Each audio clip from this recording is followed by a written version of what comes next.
ఇప్పుడు మీరు సైక్లోన్లో కూడా రైడ్ చేశారా? యా చేసాము. అంటే ఎట్లాంటి ప్రికాషన్స్ ఏముంటాయి? ప్రికాషన్స్ ఏం లేదండి, ఒక రెయిన్ కోట్ వేసుకోవాలి and you have to keep moving, వెళ్ళిపోవడమే అంతే.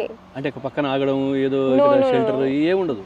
లేదు, సైక్లోన్ అంటే నార్మల్ వర్షంలా కాదు కదండి, పడిపోయిన తర్వాత ఆగిన తర్వాత స్టార్ట్ అవుదాం అలా ఉండదు, రోజంతా పడుతూనే ఉండి 2 days.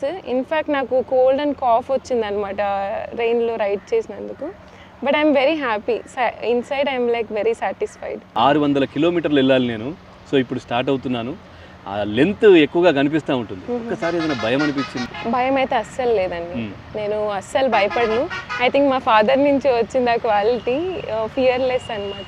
అయితే నేనేం ఆలోచిస్తున్నా అంటే I felt very grateful. Especially ఆంధ్రప్రదేశ్లో సైక్లింగ్ కమ్యూనిటీ అనేది అస్సలు లేదండి. అండ్ ఇలాంటి మూవ్మెంట్ చేయడం వల్ల, ఇలాంటి క్యాంపెయిన్ వల్ల చాలా మందికి సైక్లింగ్ మీద అవగాహన పెరుగుతుంది. ఎలా చేస్తే హెల్త్ వైజ్ ఇంప్రూవ్ అవుతుంది అనేది మనము చూపిస్తాం అనమాట. We should be an example for them. ఆడపిల్లలు they see on the roads and అలా చూసి స్టార్ట్ చేయాలి. నేను చాలా కాన్ఫిడెంట్ అనమాట ఈ క్యాంపెయిన్ సక్సెస్ఫుల్ అవుతుంది.